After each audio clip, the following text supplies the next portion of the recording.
sesión de hoy que está un poquito cargada, en la cual sí quisiera que ya diéramos por sentado algunos temas que son muy relevantes por su influencia y por su impacto en periodos posteriores, ¿sí? Estoy hablando sobre todo del documento de Apatzingán y el par de antecedentes que también eso ya vamos a darlo por visto, pero que sí convendría que comentáramos antes de pasar ya a lo que es la segunda década del siglo XIX, 1820, 1821, y que ya dejemos también de hablar de algunos temas, pero que fuera el día de hoy el cierre de estos temas importantes. Entonces, yo sé que ya vimos por ahí una plática de un video, pero sí quisiera que dejáramos bien cimentado algunos puntos que son claves en nuestra formación como historiadores en lo que respecta a la historia de México y además como futuros divulgadores, difusores de la historia mexicana, de la memoria mexicana y además la cuestión patriótica, ¿no? Ciudadana. Creo que nunca está de más dedicarle este tiempo. Entonces, estamos viendo ahí en la imagen, más o menos lo que quisiera que hoy abordaríamos, dejando para el final la lectura de José Antonio Serrano y la doctora Josefina Zoraida Vázquez, que yo creo que es una lectura que la vamos a ir diseccionando. Por lo menos me interesa que veamos lo que es 1820, 1821 hasta 1824, y luego ahí le pararíamos tantito y luego ver después del 24 al 48, pues que son ya, ahora sí que, si pensaban que habíamos estado mal, lo que yo diría las etapas traumáticas de nuestra historia. Algunos le llamarían por ahí la anarquía, pero bueno, los positivistas siempre poniendo etiquetas no muy halagueñas a los periodos anteriores a ellos. En este caso, vamos a quedarnos con lo que dice la lectura más o menos de 1821 a 1824-25, para ahí hacer un corte y ver temas relevantes. Uno de ellos quizás es el famoso imperio, si es que se le puede llamar así, de Agustín I, ¿no? O el imperio de Iturbide, un poco recordando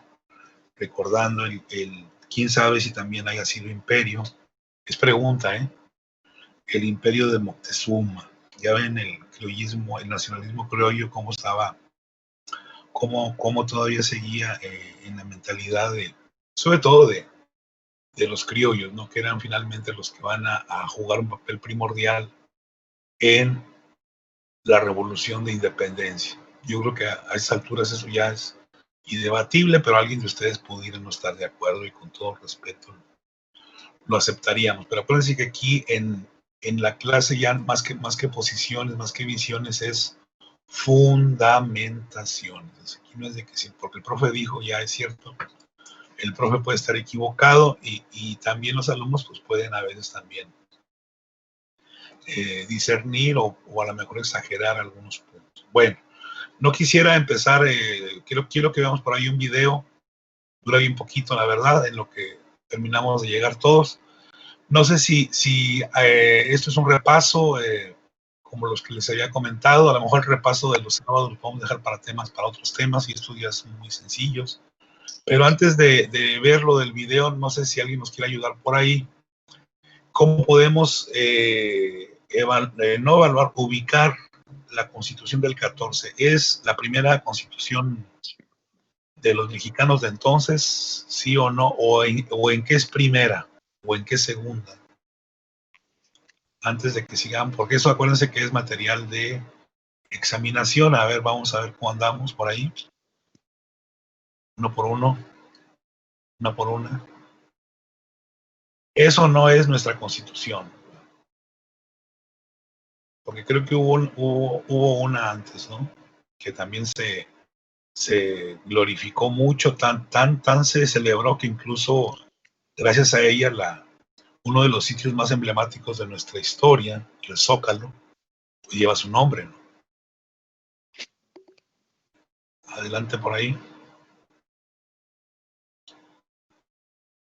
O le dejamos abierto, que no sabemos cuál es la primera ni cuál es la... Bueno, a ver, por ahí, adelante, Emerson. Sí, gracias, maestro. Pues yo creo que, bueno, tiene que ver con lo que comentábamos las clases pasadas, Sí. que era un proyecto, pues, impulsado por esta facción insurgente, pues, dirigida por Morelos, ¿no? Entonces, podemos ver, pues, como muchas influencias de los pensamientos, sobre todo, pues, de Morelos, obviamente. No es como que no haya ideas de más personas que pertenecen a esta facción insurgente, pero pues, sí podemos ver mucho el pensamiento de este personaje. Y digo, tal vez sea también material de estudio para las ideologías de Morelos, ¿no? Claro.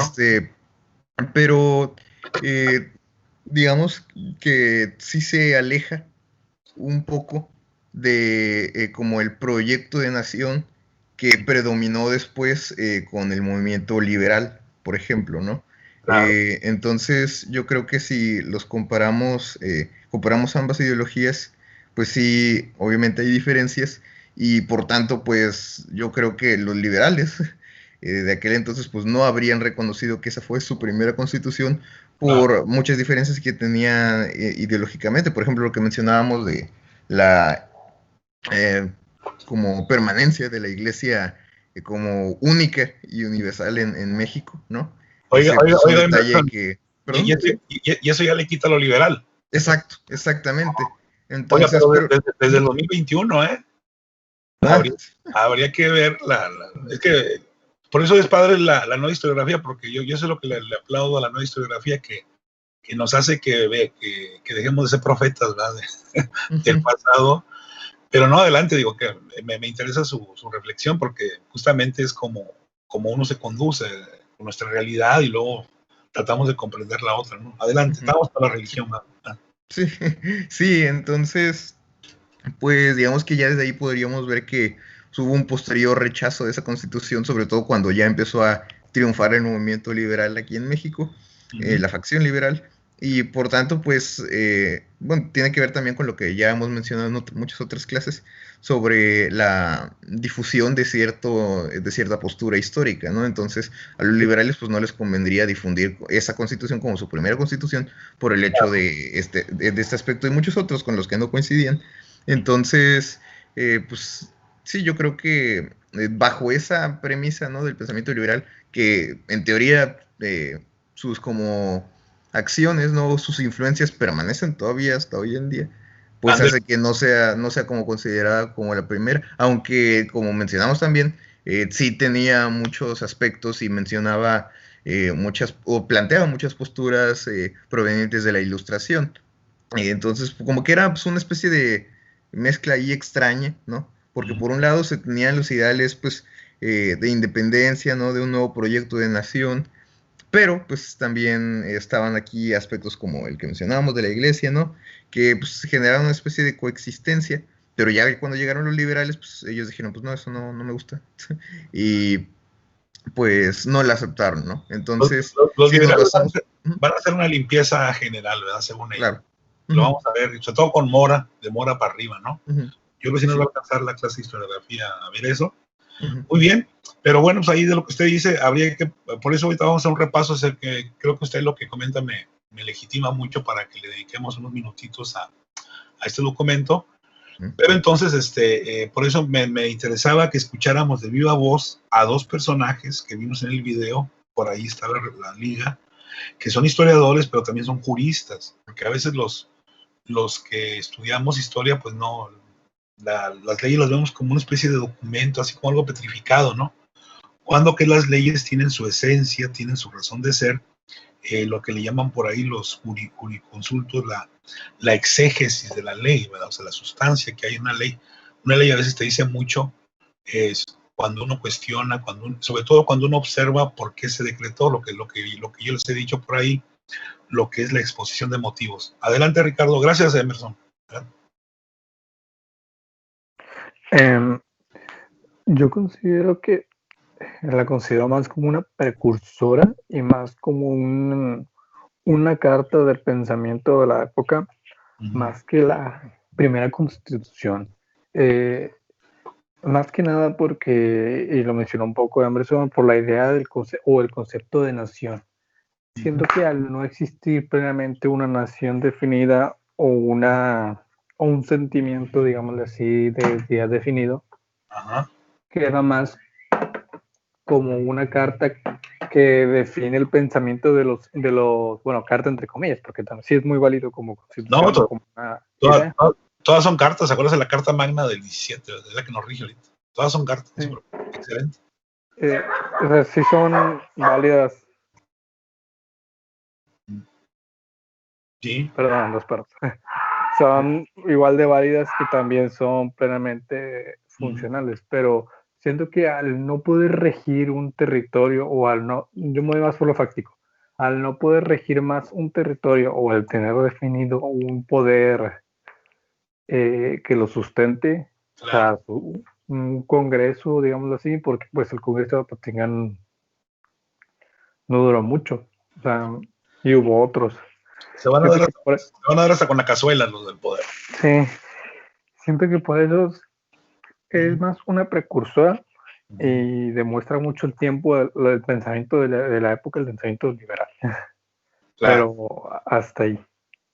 Muy bien, esto de la validez me parece muy importante y sí lo comentábamos así a lo mejor, por eso les decía, esto que ya ha comentado usted y Emerson me llevan a que sí tenemos que hacer ahí una breve recapitulación antes de seguir con otros temas para ver si realmente la Constitución tuvo vigencia o no tuvo vigencia, y acuérdense cómo está el mapa militar del país, o sea, ni tan es cierto que los insurgentes ya nomás tienen la cola del país y que están así como Cádiz, ¿no? En una sombrita, ni tampoco es cierto que los realistas han tomado todo el control del país. Yo creo que hay una buena parte, acuérdense, ya dijimos que hay geografía, que hay regiones que están bajo la tutela de los nuevos insurgentes, ¿no?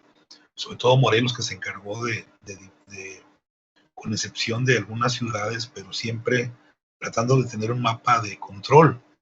Entonces ahí sí quisiera que volvieran a leer o que nos pusiéramos de acuerdo para ver entonces que sí hay una geografía controlada por los realistas, pero también hay una geografía controlada por los insurgentes, sino qué sentido tiene la contrainsurgencia que se va a dar sobre todo a partir de 1814 y 15, y que va a significar, entre otras cosas, el asesinato, bueno, el vencimiento a Morelos. Por ahí Dania iba a comentar algo, disculpe.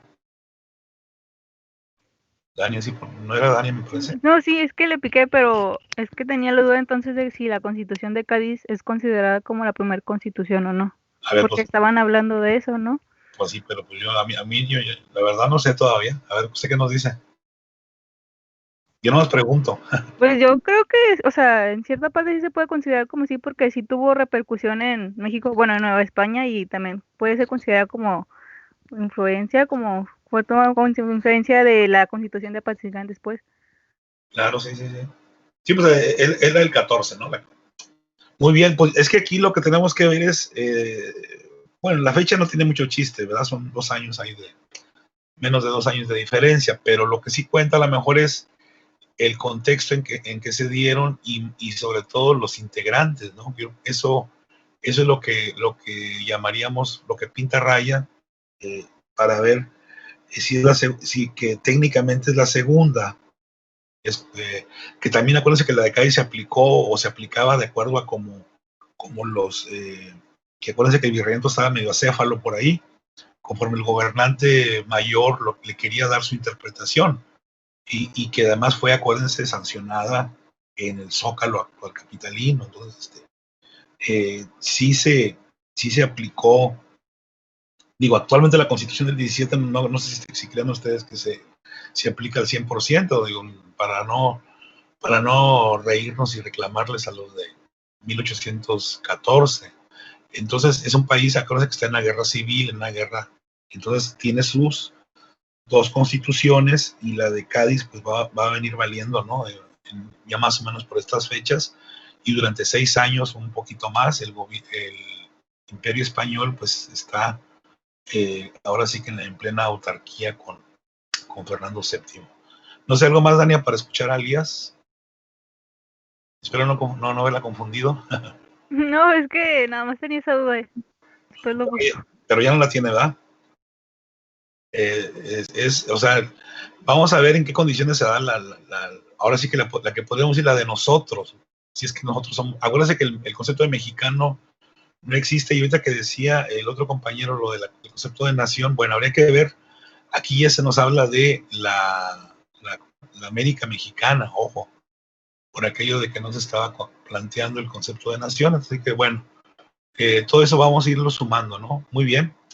Adelante, Elías. Gracias. Sí, es que yo pienso que en cuanto a la Constitución de Cádiz, la Constitución de Cádiz es una constitución española para los territorios españoles ocupados por la España. Su origen es español, de hecho los que participan, claro, pues son autoridades, tal vez, bueno, ya vimos ahí que nosotros enviamos a algunos diputados por ahí, claramente. Y bien fregones, ¿no? ¿Perdón? Y bien fregones los que mandamos. Sí, de hecho, ya vimos por ahí el José María Morelos y Pavón, ¿no? También ahí andaba participando. Entonces, vaya, claro, destaca esa inclusión que ya lo habíamos hablado, pero sigue siendo la Constitución de España para los territorios coloniales. Todavía no estamos hablando de un México, sino todavía sigue siendo una nueva España, aún en un proceso de independencia, pero es la nueva España, creo yo.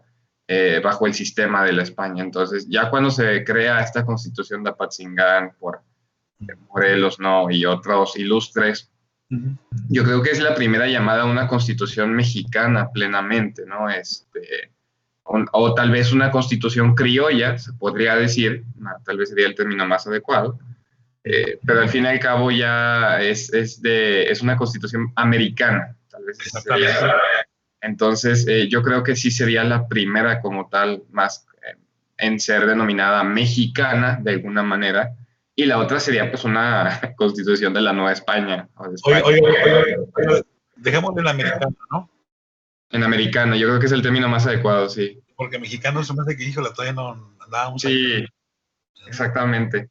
No, excelente. Creo que las 3 participaciones o 4 que nos han, las 3 que lo precedieron, pues fueron hilvanando a esto que usted dice, que yo estaría de acuerdo. Nada más agregar ahí que en la de Cádiz estábamos en pares, o sea, éramos considerados territorios iguales. El problema es que recibimos un trato no muy preferencial si hubieran ido todos los diputados que querían mandar a América, hubiéramos goleado a los españoles, hubiéramos ido más, y ellos lo que querían era de que pues no fuera tan nutrido el número de americanos, pues porque les iban a comer el mandado, como de hecho estaba pasando con el caso acá de nuestro vecino, Ramos Arizpe. Entonces creo que sí era incluyente, pero era un poco, monopolizaba las funciones, y eso que estaban en guerra y que tenían a Inglaterra a un ladito ahí. Sin embargo, entonces sí, esta es propiamente la Constitución. Va a romper con 2 cosas. Es una Constitución elaborada por americanos y que pinta el límite de una autonomía total. Adelante, Miguel Ángel. Sí, profe. Entonces, si vamos a tomar en cuenta pegándonos estrictamente a la pregunta de la primera Constitución de México, como país, como nación. Sí, ahí cómo lo veríamos. Entonces tendríamos que no tomar en cuenta todas las constituciones promulgadas anteriores a que México se vuelva un país independiente y recibe su nombre como es, de los Estados Unidos mexicanos. Entonces, en teoría, O según lo veo de esta forma, pues sería la del 24, ¿no? Y entonces, estas serían como antecedentes, ¿verdad? Sí, es que, mire, Miguel Ángel, es interesante, por lo menos desde el punto de vista técnico, esta es la segunda, ¿no? Pero sí es importante que como historiadores, pues, superemos la cuestión meramente jurídica, ¿verdad? O sea, uno diría que la Constitución es la del 17, ¿verdad? Y las demás no son antecedentes, ¿verdad? No, verlo en su contexto, y pues como ya lo comentábamos ahorita con Elías, esta va a ser la Constitución elaborada de una manera local, o claro, con ideas prestadas de muchas partes, ¿no? Incluyendo Cádiz, obviamente. Acuérdense que y esto es bueno que lo anotaran por ahí, uno de los principales beneficios que trae la Constitución de Cádiz, Miguel Ángel, es justamente la experiencia parlamentaria. O sea, los mexicanos de aquel tiempo no sabíamos organizar un congreso, no sabíamos cómo se hacía las cosas. Ustedes, por ejemplo, van a un congreso de estudiantes de historia que ya tiene toda una arquitectura, toda una estructura bien cimentada y bien elaborada. Incluso hay ahora hasta delegaciones, diríamos en las provincias, ¿verdad? En aquel tiempo, cuando esto empezó, pues apenas se le estaba dando forma, carácter, estructura. Bueno, la Constitución es más o menos lo mismo, perdón por el ejemplo. Entonces yo creo que la de Cádiz fue importante en muchos sentidos, y sobre todo porque permitió, yo diría, que los mexicanos de entonces se familiarizaran con el lenguaje, pero sobre todo con las costumbres parlamentarias, o sea, del Congreso. Muy bien, por ahí alguien pidió la palabra. ¿Algo más, Miguel Ángel? Es todo, y dejé la mano arriba, perdón. Entonces, muy bien, en algún punto es la primera, en algún punto es la segunda, ¿verdad? Y en algún punto, pues, la buena va a ser la del 24. Vean cómo estamos dando 3 respuestas a una pregunta. Todo depende cómo la contestemos, ¿no? Bueno, se está poniendo sabroso el comentario.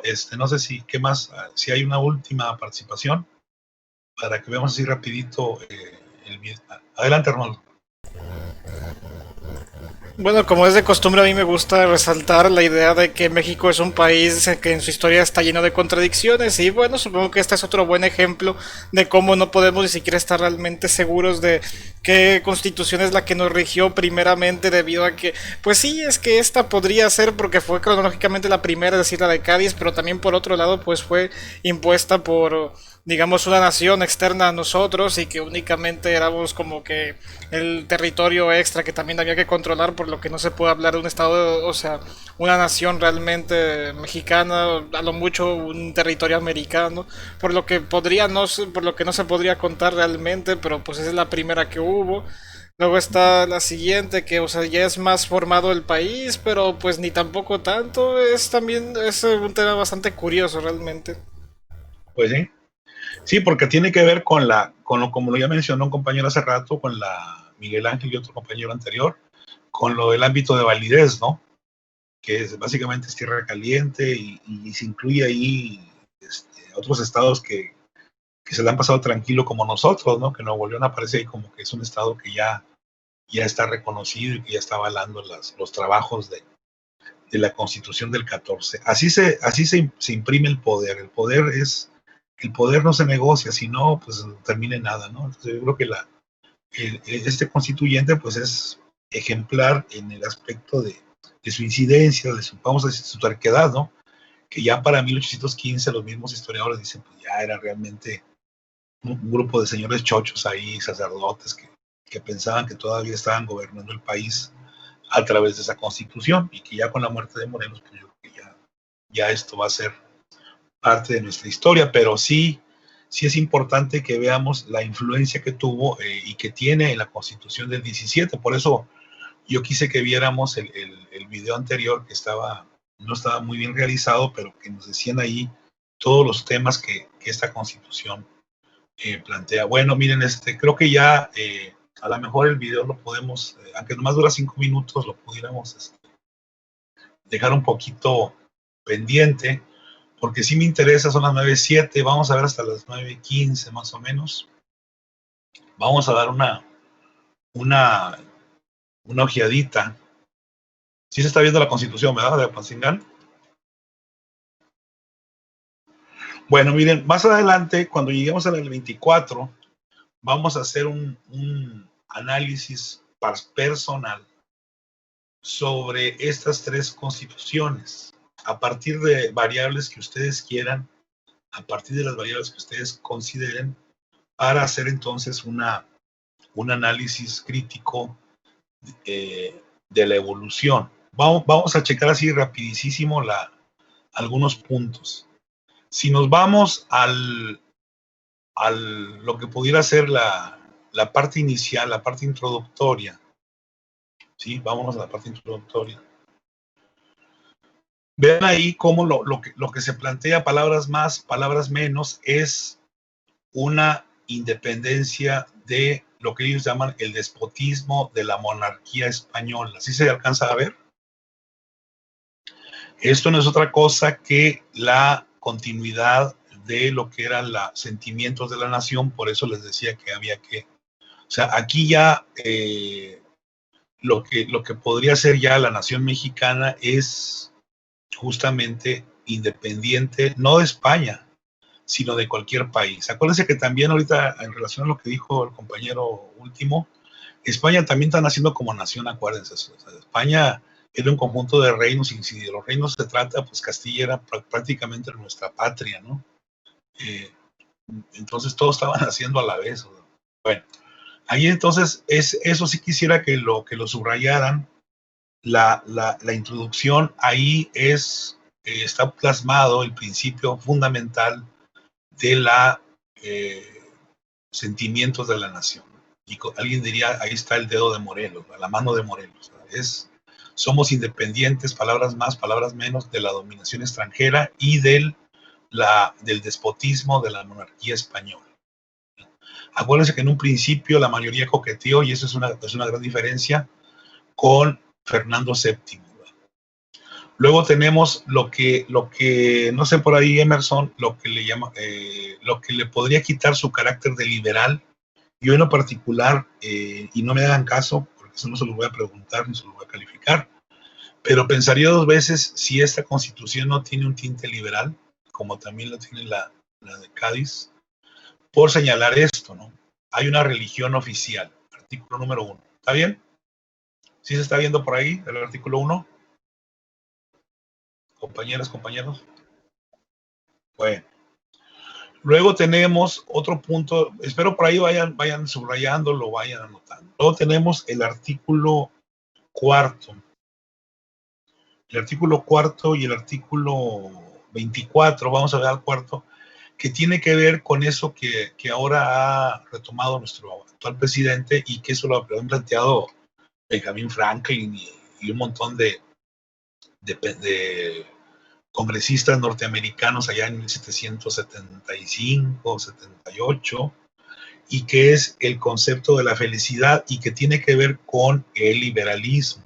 O sea, la felicidad consiste en el derecho de expresarse, a nombrar un gobierno, al respeto a la propiedad, etc., etc. Entonces el artículo 4, échenle por ahí un ojo, dice, donde se da la protección a los ciudadanos, a los individuos, y que eso también es un derivado de la Carta de Morelos, donde hay una abolición de la esclavitud y de las castas y de todos los hijos. Aquí hay ningún hombre ni clase de hombres, señala, dijimos la palabra, el derecho a participar en un gobierno, ¿no? Entonces, eso es muy importante. Luego tenemos el 5, por ahí vayan anotando, la cuestión de la soberanía. Esto estaba planteado, acuérdense, en la de Cádiz, pero ahí se compartía el poder con el rey. Acá, con la corona, acá la soberanía reside originalmente en el pueblo. Entonces, si las constituciones son antecedentes, este sería el primer antecedente de ya establecer llanamente el concepto de que el pueblo es donde reside la soberanía. ¿Sí? Y la soberanía significa que el pueblo puede representarse, nombrar representantes y además ser representado. de acuerdo con lo prescriba la Constitución. El número 6, digo, si esto no es liberalismo, entonces díganme por ahí de qué estamos hablando. El derecho a que las personas, a que los ciudadanos elijan representantes, incluso como les venía diciendo, formen parte de un gobierno bajo ciertas características. Ahora, en el absolutismo, el poder radicaba en una sola persona o en un solo círculo de poder. Un gobierno liberal se supone que los poderes están repartidos, como la Santísima Trinidad, ¿no? Entonces vámonos al artículo 12, donde se establecen los 3 poderes, ¿sí? Legislativo, ejecutivo y judicial. Ya en la del 24 hacemos un repaso de qué onda con el legislativo, qué es. Aquí yo creo que todo el mundo entiende que el legislativo, su función es crear las leyes.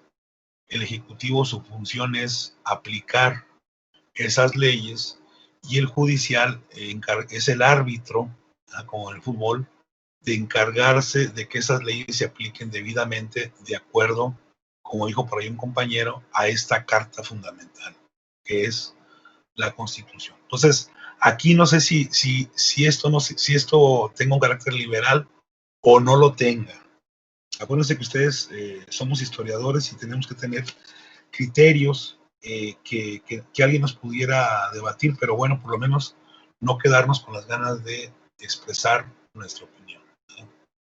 Ya en el artículo 13 se da todo el concepto de ciudadano. Otra vez, esto es absolutismo, este es monarquismo o este es republicanismo. Y acuérdense que el republicanismo es un derivado del liberalismo. Entonces chequen ahí todos los puntos de cómo se puede llegar a ser ciudadano. Aquí no se habla de castas ni se habla de estamentos, que esta es entonces también una herencia. Por eso era importante repasar la Carta de Morelos, ¿no? ¿Sí? Ahora, en los antiguos regímenes, siempre la voluntad del rey era la que se imperaba, o de algunas corporaciones como la Inquisición o como otro tipo de órganos de poder. Aquí el artículo 18, por ahí vayan anotándole, es el imperio de la ley. No, por encima de la ley no hay otra cosa. La ley es la expresión de la voluntad general en orden a la felicidad. Otra vez, la felicidad. Entonces, vayan por ahí anotándole este punto, y nos vamos entonces en el imperio de la ley, que no se nos olvide. ¿Sí? Otra vez, artículo 5 y 4 dijimos, la felicidad. Eso es lo fundamental de este cuerpo legislativo, de este cuerpo de normas. La felicidad del pueblo y de cada uno de los ciudadanos consiste en el goce de, fíjense bien, la igualdad, la seguridad, propiedad y libertad. Otra vez la pregunta, ¿esto no es o sí es liberalismo? Ustedes valórenlo, no me lo digan, si quieren al final hacemos otra, preguntamos las mismas cosas y las resolvemos. Esto es, acuérdense, al margen de que se haya llevado a cabo 100% o se haya llevado a cabo un 5%. ¿Sí? Aquí no estamos valorando la cuestión de la aplicación de la ley, porque sí, podemos decir lo mismo de la del 2017, entonces, donde tenemos más de 50 millones de gente al borde de la miseria, y la ley dice que hay que apoyarlos con alimentos, con trabajo, con salud. Se nos han muerto no sé cuánta gente, y la ley dice que el derecho a la salud es un derecho fundamental. Así que mejor no le rasquemos con lo de la aplicación de la ley, porque tendríamos que empezar por el 2020. Bueno, entonces estamos en la 24. Es importante también el 30, que también aquí ya quisieran, ahora es a la inversa, dice, todo ciudadano se reputa inocente mientras no se declare culpable, algo así como que todo imputado criminal es inocente mientras no se demuestre lo contrario. Nosotros es a la inversa, ¿verdad? Realmente. Todos somos culpables ahora mientras no se demuestre lo contrario. Entonces vean cómo hay un humanismo en estas leyes, ¿sí? Que tiene que ver con los delitos. Aquí no se juzga a la limón, ¿verdad? Como se le hizo a los insurgentes, un juicio sumario donde, o al propio Iturbide, ¿no? Lo vamos a ver, donde en 5 horas ya eres condenado a muerte sin ninguna... Aunque claro, aquí también viene consideradas las excepciones, lo que llaman ellos los crímenes de lesa humanidad. Okay. Los delitos, bueno, me voy a brincar por ahí algunos porque ya creo que quiero que ustedes hablen. Vámonos al 39. Fíjense bien, la educación, la instrucción como necesaria a todos los ciudadanos debe ser favorecida por la sociedad con todo su poder. Ojo, no dice que es el Estado, pero por lo menos esto seguramente se lo habrán copiado por ahí a los norteamericanos, que acuérdense que ellos hicieron la educación básica obligada, donde en algunas provincias, en algunas colonias, la iglesia, tanto anglicana como las protestantes por ahí, se encargaban de la instrucción de las primeras letras, ¿no? Bueno, esto entonces, díganme si esto también no tiene que ver con el humanismo, con la ilustración, porque anteriormente la gente no tenía derecho a ser instruida. Incluso nada más, recuerden el México virreinal de los primeros 100 años, nada más los hijos de los descendientes de los emperadores podían tener, si es que se la puede llamar emperadores, ojo, derecho a la educación, ¿verdad? Los demás era trabajo y obras, y el tributo, ¿no? Bueno, dejen de educación, esto que es lo que va a tener a la sociedad latente durante todo el 19, la libertad de expresión. Otra vez, no sé si ya con esto le paramos y nos queda claro el carácter liberal de la Constitución, o si creen que es una Constitución conservadora y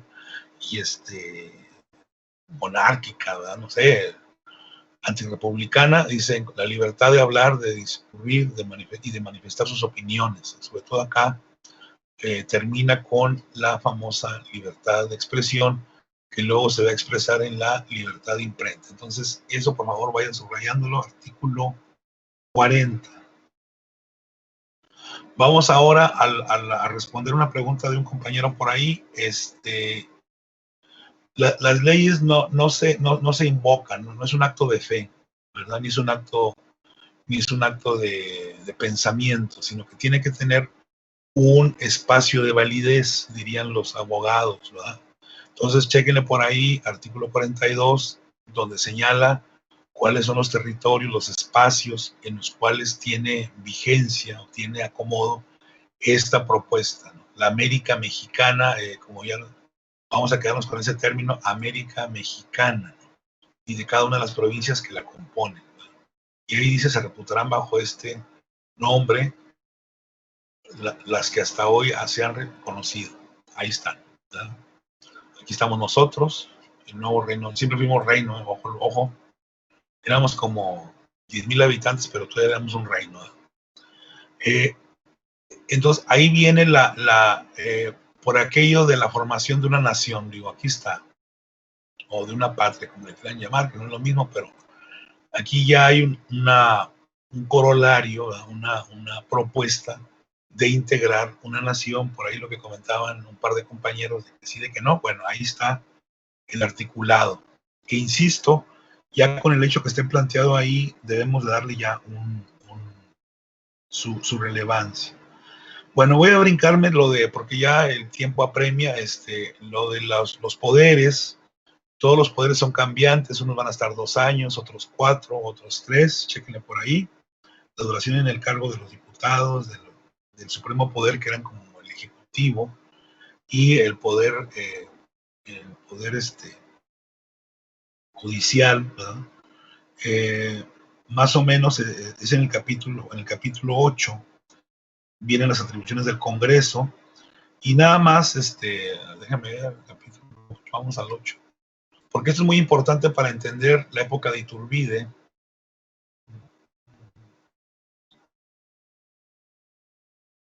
Y ya con esto me callo. Prometo callarme después de esto. Capítulo.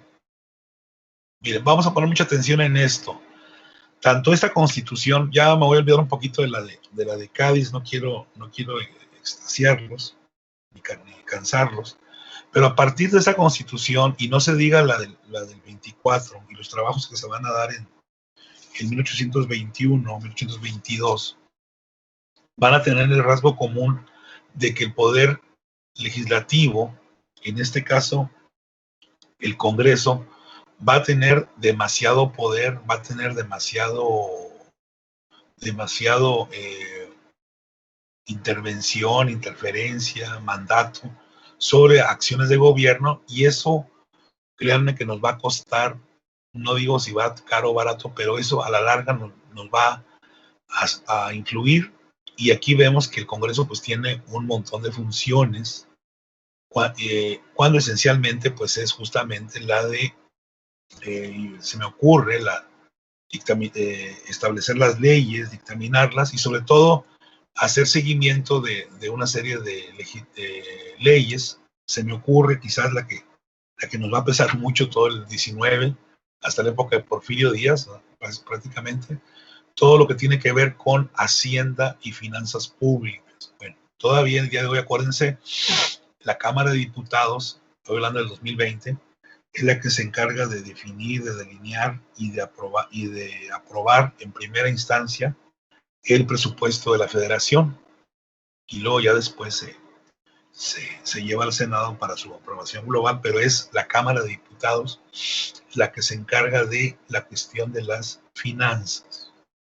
El Senado de la República sobre todo le toca la parte de la política exterior, pero bueno, eso lo vamos a ver ya si alcanza el tiempo en la Constitución del 17, ¿no? Aquí estamos en esta, pero sí quiero que le echen ojo de una vez al capítulo 8, lo del Congreso, un Congreso grandote, un Congreso que tiene mucho poder, que tiene mucha injerencia, y que eso va a influir en la Constitución del 24 y en las posteriores, hasta que finalmente, ahorita estamos viviendo al amparo del poder ejecutivo. Desde después de la revolución ya realmente los otros dos poderes se han neutralizado. En la época de Juárez es creo que la única época en la que va a brillar el poder judicial como mandante principal, pero bueno, eso ya lo vamos a ir viendo. Entonces, yo me voy a brincar algunos artículos que quería que viéramos, pero sí me conformo con que hayamos visto estos. Y ahora sí, una pregunta así de los mismos que participaron, si gustan, si estamos de acuerdo en que entonces esta constitución sí tiene un corte liberal o es totalmente antiliberal, porque incluye a la iglesia y a las corporaciones. No sé qué opinen. ¿Qué podríamos decir? ¿Es evolucionista, es retrógrada? ¿Cómo podríamos valorarla? Con ojos del 2020 y con ojos del 2014, ¿no? 2014. Por ahí un comentario. Adelante, Elías. Usted ya había dado su punto, su veredicto. Adelante. Sí, gracias. Sí, yo creo que es que sí hay que diferenciar en qué sentido es liberal. Yo creo, tal vez en lo político y en lo económico se podría decir que era liberal. Sin embargo, en los valores, por así decirlo, tal vez era más conservadora por el hecho de designar, por ejemplo, la fe católica, ¿no? Y otros aspectos referentes a esos. Entonces, en la corte política y económica yo creo que sí, más en lo cultural o en lo cultural o en los valores que transmitía sí era más conservador. No, sobre todo en el humanismo, ¿no? En la parte humana es muy liberal la Constitución. Ahí no faltó que dijera libertad de creencias, ¿verdad? Le faltó esa libertad en el Sí. Pero yo creo que todos estamos de acuerdo de que no podemos ser tajantes, no podemos ser destructores, ni tampoco irnos con las fintas, ¿no? de los historiadores que a veces nomás hablan porque quieren imponer su idea de la historia, y luego la historia nos miente, ¿no? Porque luego, sí, hoy en día tenemos una constitución liberal así como la de Cádiz fue de las más avanzadas en su tiempo, la del 17 en el siglo XX fue de las más adelantadas. Sin embargo, pues durante mucho tiempo, acuérdense, nuestros presidentes el 12 de diciembre iban a la iglesia, iban a la Guadalupana. Entonces, ¿dónde está el gobierno laico? Entonces, claro, la Constitución ya lo reformó con la época de Salinas, ¿no? El reconocimiento a las iglesias, pero sí, no, tenemos que ser muy cuidadosos, ¿no? Como lo señala el compañero, para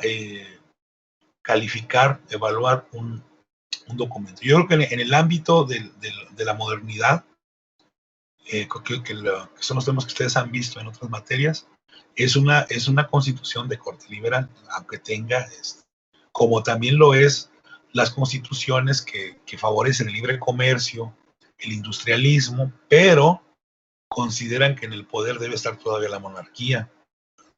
Entonces, en ese sentido, no entenderíamos por qué Inglaterra es uno de los baluartes del liberalismo y todavía tiene una reina por ahí, ¿no? Que aparece ahí con cantantes y con deportistas y que se la pasaba por ahí espiando a su nuera, que por quién sabe qué y quién sabe qué más.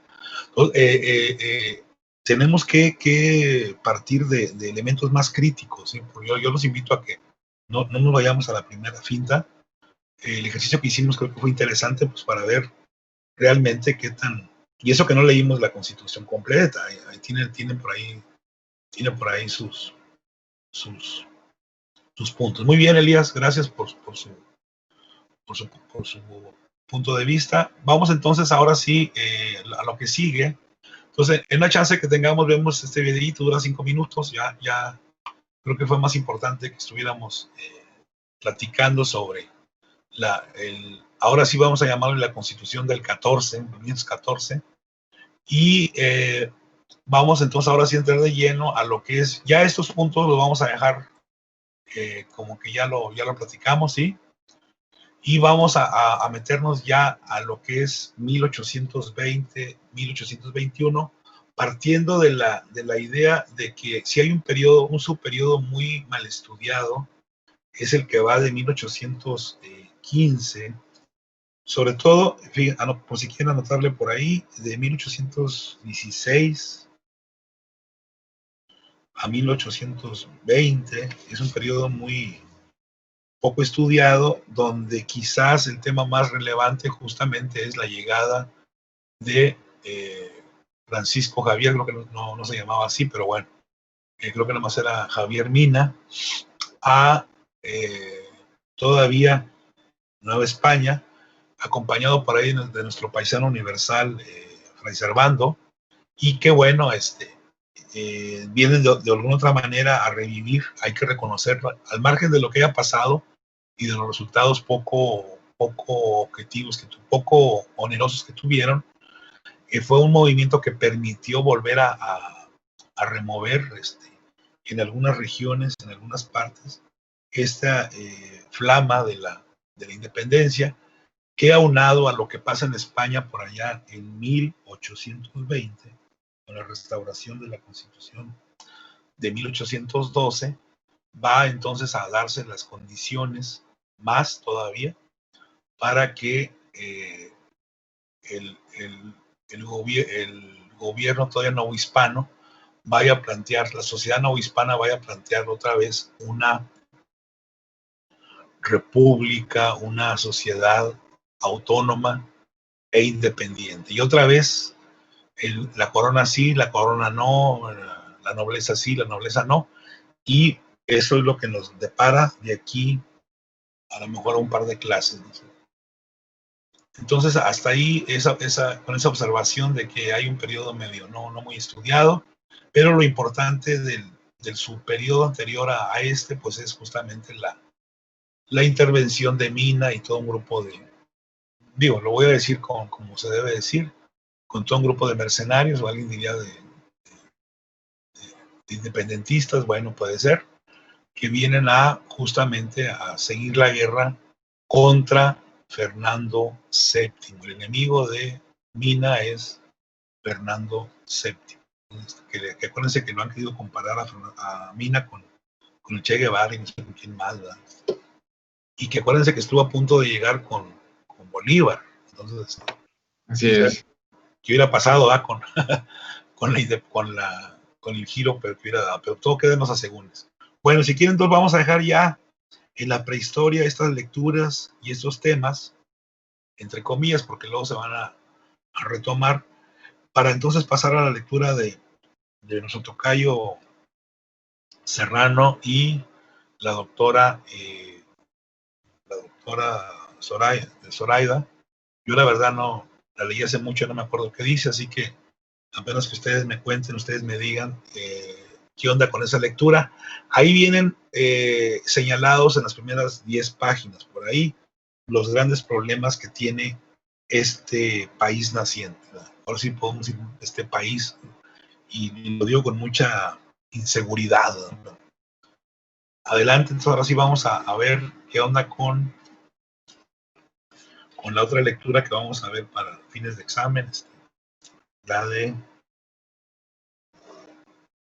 Ahí el tema primario pues es la declaración de independencia, la consumación de independencia, el imperio de Iturbide. Yo creo que con eso nos entretenemos un buen rato y ahí van a ver entonces otra vez el papel del Congreso, ¿no?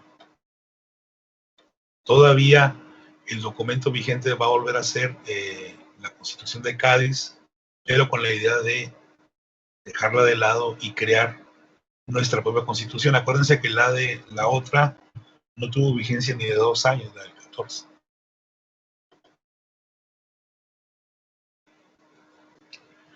¿Qué dice por ahí la lectura de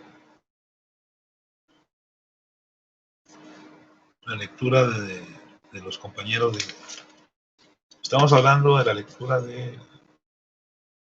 se llama El Nuevo Orden 1821-1848 de Serrano y Zoraida Vázquez.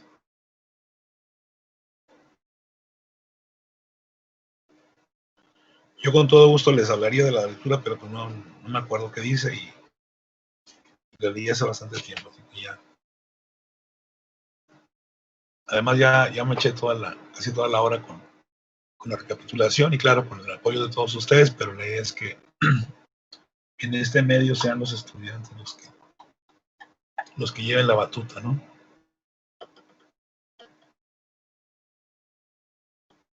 A ver cómo empezamos.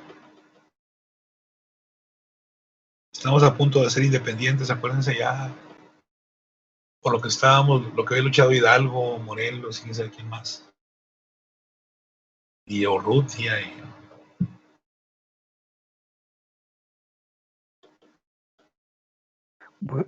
Podría preguntarla. ¿Podría repetir la pregunta, por favor?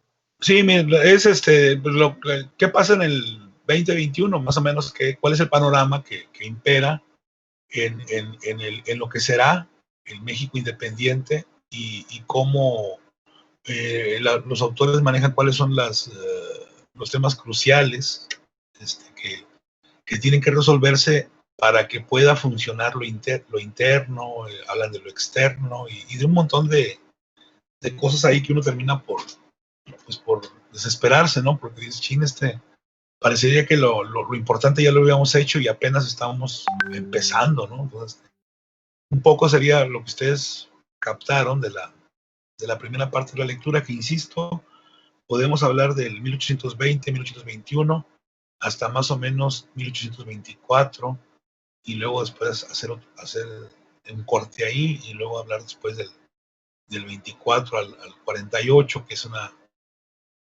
son los ensayos de modelos administrativos, centralismo, federalismo, centralismo, y luego ya las intervenciones extranjeras. No sé, Ricardo, si no, Emerson por ahí quiere decirnos algo. O mientras le piensa, no sé, Emerson, adelante. Gracias. Sí, pues uno de los aspectos que se mencionan por ahí y que creo que regularmente como que no se consideran, ¿no? Y bueno, tiene que ver con lo que usted menciona, ¿no? Sobre qué aspectos influían en la política interna y a veces en las que no consideramos que también la política externa influye en la política interna. Entonces, sí, uno de estos aspectos era lo que se mencionaba por ahí de las como débiles relaciones que tenía ya la Nueva España por aquel entonces con otras potencias importantes, ¿no? O no débiles, sino que habían estado como cambiando constantemente. Sí, sí. Entonces, por lo mismo, no estaban tan consolidadas. Entonces, esto fue uno de los factores que influyeron para que ya posteriormente, en los primeros años del México independiente, pues no se tuviesen pues, aliados completamente firmes, ¿no? Y obviamente, pues sabemos que, bueno, y lo vimos ya con lo que pasó después en estos primeros años de México independiente, pues el tener un reconocimiento internacional y obviamente países aliados o potencias aliadas, pues es importante para consolidar un gobierno firme. Entonces, ya digo, obviamente ya esto sería cuestión de análisis para ya temas posteriores, ¿no? Ya que lo veamos más a fondo. Pero pues sí, obviamente esto podemos decir que influyó en como pues el caos que hubo entre México y otros países, ¿no? Por ejemplo, las otras intervenciones extranjeras que hubo a lo largo del siglo.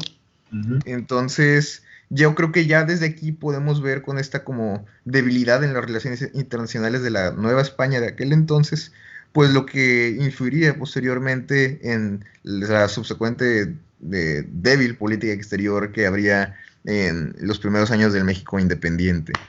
Oiga, Emerson, no teníamos aliados firmes, pero sí teníamos enemigos firmes, ¿eh? Ah, exacto, eso también es muy importante. Perdón, se presta el juego, la palabra. Claro. Entonces, eso es, híjole, eso ponía, pues imagínense a los pobres gobernantes de entonces, además con otras carencias que por ahí no las quiero decir, sino que ustedes las digan, pues nos va a pintar el panorama, que era lo que nos comentaba por ahí, compañero, una sociedad que va a ser muy difícil que evolucione, ¿no? Porque faltan muchos elementos materiales, para que pueda establecerse, y una de ellas es las relaciones internacionales, ¿no? Enemigos firmes, pues sigue siendo España, y sobre todo sigue siendo por ahí lo que España es, y aparte acuérdense los famosos estados pontificios, que es todo el centro occidente de Europa actual, ¿no? ¿Algo más, Emerson? Pues no, de este aspecto es todo, de este primer aspecto. Igual si vamos comentando más, pues ahorita le metemos más cosas. Claro. Entonces, punto número 1, el factor que había que superar o el primer factor que tendrían que considerar el gobierno que están haciendo o el Estado que están haciendo o la sociedad organizada que están haciendo, como le quieran llamar, fíjense bien para que lo subrayen, el reconocimiento internacional. Sin reconocimiento internacional no hay futuro. No sé si por ahí podamos entender por qué canijos queremos que nos reconozcan los demás. Alguien no sé si se lo ha planteado, o por qué, para qué queremos que nos reconozcan, no sé. Podemos por ahí jugar un poco o imaginarnos un poco por qué el reconocimiento internacional si nosotros estamos muy bien. Arnoldo, adelante. Es uno de los temas más interesantes que me parece en esta época porque es uno que aún repercute. Si nos damos cuenta, todavía México es un país que, o sea, todavía me refiero a, no solamente a la actualidad, o sea, me refiero en general desde hace mucho tiempo. Es un país que siempre busca reconocimiento de otros países y sobre todo más recientemente de Estados Unidos más que cualquier otro porque es el país más poderoso cercano. Así que si encontramos una respuesta más concreta a esta pregunta, quizá podríamos empezar a explicar algunas situaciones quizá más actuales o hacer un poco más de sentido sobre situaciones en donde el gobierno mexicano tuviese que buscar el reconocimiento de Estados Unidos para legitimizar su poder. Que así lo va a hacer, ¿no? Que acuérdense que habíamos partido de lo mismo, la guerra que tiene España con Inglaterra, la aprovechan los norteamericanos también para intentar separarse del reino, y lo van a lograr, y con apoyo muy directo de franceses y españoles. No quiero decir que la independencia norteamericana le hicieron los extranjeros, sería incapaz de pensar eso, pero no se explica la independencia norteamericana sin sin la participación exterior. Entonces, ahí está demostrado cómo el factor exterior es importante. Hoy en día, un poco para Arnoldo, no sé qué opinaría, si nosotros andamos ahí coqueteando con los chinos, como lo hizo por ahí un exmandatario, pues luego le puede ir mal y hasta puede perder el registro de su partido. ¿Por qué? Pues porque hay un Dante superior que rebasa las barreras constitucionales del derecho internacional y que tiene que ver con la política. O sea, siempre hay países que balancean o que son aliados justamente para que un país se sienta pues, protegido, custodiado, por lo menos amparado, ¿no? No sé, algo más, Arnoldo, por ahí al respecto. Porque eso nos está ya abriendo el camino a lo que sigue. La pregunta sigue siendo, ¿para qué queremos reconocimiento internacional si así estamos bien, no? Yo sinceramente no conozco la respuesta clara a esta pregunta. Si la conociera ya lo hubiera dado, pero yo sospecho que tendría que ver con algunos factores, como por ejemplo que el gobierno quizá no tenga tanta fuerza como para influir en otros países, o quizá que debido a que el país puede tener problemas les convendría tener apoyo extranjero en caso de que algo pudiese suceder, pero en general no estoy seguro. Esto último es una respuesta. Justamente la protección, ¿verdad? La protección del territorio, de la soberanía por una potencia amiga, por un país que esté bien consolidado, es una respuesta. Por ahí habría un par más. Vamos a quedarnos quizás con yo creo que la más estratégica, la más importante es la que usted acaba de dar. Pero pues ya estando ahí, como que dices tú, bueno, pues ya que me estás protegiendo, pues qué onda, ¿va? No sé, ¿algo más por ahí que quieran comentar? Vamos a partir de lo que dijo Arnoldo. Esa es la pregunta número 1. Dani, adelante. También querían el reconocimiento o el apoyo de otros países para pues tener préstamos, porque tenían pues el miedo de que España volviera a invadirlos. Eso. Y eso es lo que nos va a llevar a ¿cómo se llama? A los conflictos con algunas potencias que nos prestaban un peso y nos cobraban 100, ¿verdad? Muy bien, pues ahí está más o menos, Dani y Arnoldo, lo que yo consideraría la necesidad del reconocimiento internacional. Por un lado, para la alianza estratégica, geopolítica, pero eso no sirve de nada si esos países también no se sensibilizan, ¿verdad? Como dice Dania, y sean los primeros prestamistas, los primeros mercados financieros que vamos a tener y que creo que van a llevar a la lápida a este país naciente. No se diga ya todavía en el gobierno que por ahí muchos le ponemos casa, ¿no? Al gobierno de Maximiliano, donde las finanzas públicas estuvieron, la verdad, dramáticamente impagables, ¿no? Deudas impagables. Hoy tenemos todavía una deuda que también andamos cargando, pero hablemos del siglo XIX, ahí va a comenzar, Daniel, no sé si nos quiere comentar algo más, pero ya con lo que dijo Arnoldo y usted, pues ahí está ya las dos respuestas para que el reconocimiento internacional, más otra cosa que ustedes quieran agregar. ¿Algo más, Daniel?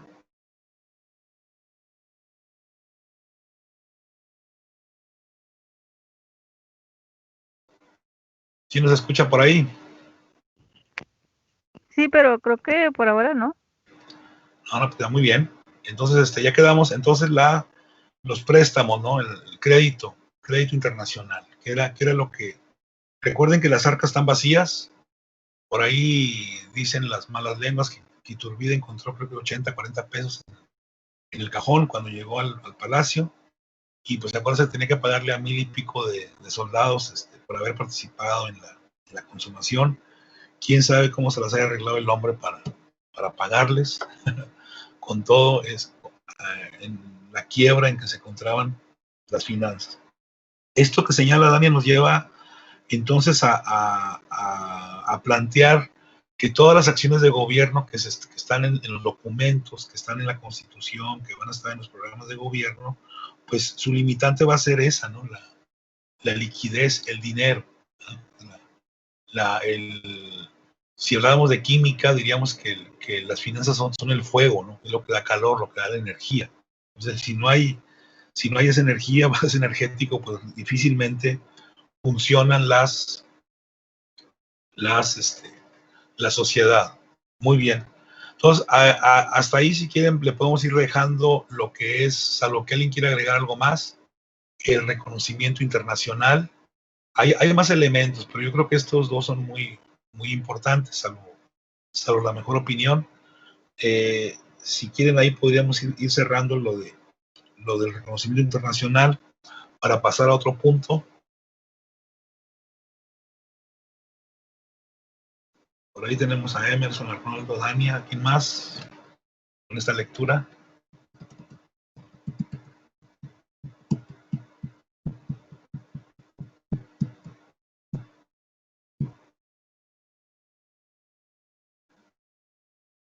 Se habla por ahí de la política también, de los grupos. Luego se va a hablar más adelante de las fronteras. Vamos a hacer un paisote otra vez. Todo Centroamérica, hasta por allá vamos hasta allá va a llegar la soberanía nacional.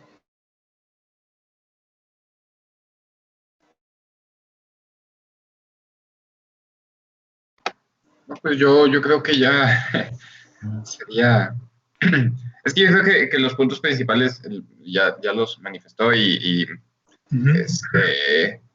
efectivamente, pues el trato internacional siempre ha sido algo interesante en la política mexicana, incluso desde antes de que fuera México.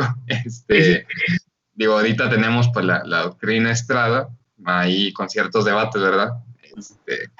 Pero en ese entonces la necesidad de unas alianzas que también pienso, yo creo que también en los países extranjeros, tanto Estados Unidos como supongo que serían los principales, ¿no? Ya independizado, como de tal vez, no sé, tal vez alguna potencia europea ahí, no, hay que investigarle, pero tanto en esos casos yo creo que también habría una doble reacción, no dudo que también no habría grupos estadounidenses o grupos europeos a favor de la colonización española, y que también pues no estarían de acuerdo con que tal vez Estados Unidos prestara su ayuda o préstamos o armas o refugio, ¿no? Entonces también estaría interesante analizar ese lado pues oscuro, por así decirlo, de la falta de reacción, ¿no? Sí, sobre todo porque uno que tocó el tema, hay de acuerdo que hay dos tipos de préstamos, el préstamo privado y el público, ¿no? El que viene por el gobierno, pues tiene que ser aprobado y tiene que ser, en el caso de Norteamérica, pues por el Senado de la República, en el caso de otros, pues por el Parlamento en general, y el privado, pues ese no, ese es nada más entre la conseja del gobierno, el consejo que da el gobierno y los grupos privados, que finalmente también son los que tienen el control político, digo. No hay realmente una división abismal, pero sí, esto que bueno que usted señala, el respaldo internacional se ha buscado desde antes de que México fuera un país independiente. Acuérdense por qué los historiadores, que estamos viendo en historiografía, por qué quiso publicar en Inglaterra, allá por 1817, si mal no recuerdo, y por qué el padre Mier se la pasaba entre Inglaterra y Norteamérica, bueno, sobre todo en Inglaterra. Entonces, eso Elías, es lo que usted señala, como desde siempre hay el coqueteo de algunos grupos, sobre todo los grupos que están revolucionándose, que están cambiando las estructuras o que quieren cambiar las estructuras, siempre buscan un aliado que de alguna otra manera les parezca, ¿cómo podríamos llamarle? Una especie como de horizonte o de referencia, ¿no? Que no va a ser Inglaterra, sino va a ser Estados Unidos. O sea, que Estados Unidos apenas está agarrando gas, agarrando forma. Creo que Estados Unidos, después de la Guerra de Secesión, después de 1861, ya va a ser otro país, y entonces sí agárrense, porque va a empezar ya a consolidarse como una gran potencia, no solamente industrial, sino militar, y ya de eso se va a tratar la Primera y Segunda Guerras llamadas mundiales, aunque yo creo que hubo otras guerras mundiales igual o más tensas como la del 14, la de los 100 años, un montón de eventos militares en los cuales la Nueva España por ahí tuvo un rebrote, vamos a llamarlo así, como si fuera virus, ¿no? De esos conflictos. Muy bien, Elías, entonces vamos a dejarle ahí, pero siguen otros temas más por ahí candentes, ahí importantes. A lo mejor ya andan cansados, entonces vamos a seguir con la lectura. Quedan muchos aspectos por platicar. Entonces vamos a agradecerles a Emerson, a Arnoldo, a Dani y a Elías la participación en esta lectura. Invitamos a los demás a que nos sigan participando. Falta mucho que comentar. Si quieren, ahí vamos a dejarle y dejo los últimos 5 minutos por ahí. Ya me excedí de la clase, pero bueno, a veces se pica uno. Les anoté por ahí un video que la verdad está bastante interesante, lo van a disfrutar mucho, si es que algunos ya lo comenzaron a ver, de una especialista que fue de las primeras historiadoras en expurgar los archivos ingleses y norteamericanos. Además ella hizo su doctorado en Inglaterra, doctorado en historia. Es para analizar desde la perspectiva de la doctora el llamado Imperio de Iturbide. Cuando uno ve el video, lo escucha sobre todo, parecería que la doctora es así como que fans número 1 de Iturbide. Acuérdense que Iturbide le ha llovido de afeo, o le llovió de afeo en su momento, no en el actual.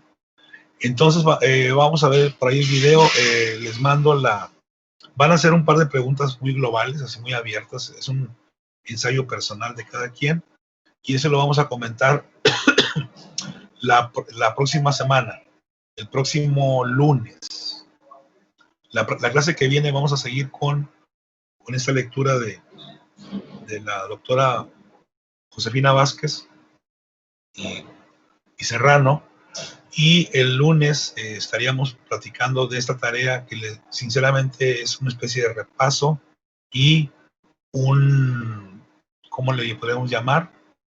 Una visión muy, muy interesante sobre lo que es una de las épocas más vilipendiadas, vamos a llamarlo así, más criticadas, a veces con fundamentos, otras con fundamentos, que es el Imperio de Iturbide, y que es importante que lo destaquemos porque acuérdense que el próximo año es el bicentenario de la llamada consumación de la independencia, y va a ser muy chistoso que hablemos de la consumación como se ha hecho ya en algunas celebraciones, sin hablar de Iturbide, ¿no? Entonces, así se ha pintado esto. Los gobiernos no tienen mucha, iba a decir muy fea, pero digamos no tienen mucha ética, ¿verdad? Para hacer las cosas de esa manera. Entonces, por eso es importante también la lectura. Entonces comienzan a ver desde ahora, ahí está la liga por ahí. Y la liga está en efemérides, y el día ya hace como un par de horas subí por ahí una referencia bibliográfica que no dice gran cosa, pero que le va a decir mucho al que lea y vea el video. Un historiador por ahí sudamericano que vino a hacer buen negocio escribiendo un montón de sandeces y de verdades sobre Agustín I, ¿verdad? La doctora Guadalupe Jiménez pues sí queda muy, muy molesta por lo que hizo el tipo ese que viene ahí señalado, el historiador que viene, que además tuvo grandes cargos en su país, en efeméride. No sé si ya la han visto, si no la han visto, véanla. Y en mismo efeméride viene también la liga para el video de la doctora Guadalupe. Así que les encargo para la próxima semana. La próxima clase seguimos con la lectura asignada. Bueno, pues estuvo la verdad muy interesante la clase de hoy. Qué bueno que ya recapitulamos, ya no vamos a volver a hablar ni de Apatzingán, ni de sentimientos, ni de nada, aunque nos dé sentimiento, ¿verdad? Vamos ya a lo que es ya 1820-21, y a ver si llegamos hasta la guerra con Estados Unidos, o la invasión norteamericana, como le quieran llamar, y ese sería un corte primero, para luego ya entrar a lo que es las intervenciones que ya están desde van a empezar ya en pocos años, y luego la Revolución Liberal, que es también un tema muy importante en la historia mexicana, y ya de ahí pues sigue el porfirismo, el porfiriato, con la etapita esta de lo que Luis González y González llama el imperio de opereta, el imperio de Maximiliano, 64, 67 más o menos, creo, la cronología, si mi mente no anda muy errada, y más o menos es lo que quisiera que viéramos de aquí a que nos vayamos de vacaciones, ¿eh? Bueno, muy bien, ahí le dejamos, gracias por su participación, ahora estuvo más nutrida, aparte de los que mencioné, los que participaron en el recordatorio, en la evaluación, así que muy bien, los felicito y vamos a seguir entonces la próxima clase. Tengan buen día, buen inicio de semana, cuídense mucho y por ahí nos estamos viendo o escribiendo. Gracias, profesor. Buen día. Hasta luego. Gracias, hasta luego. Cuídense mucho.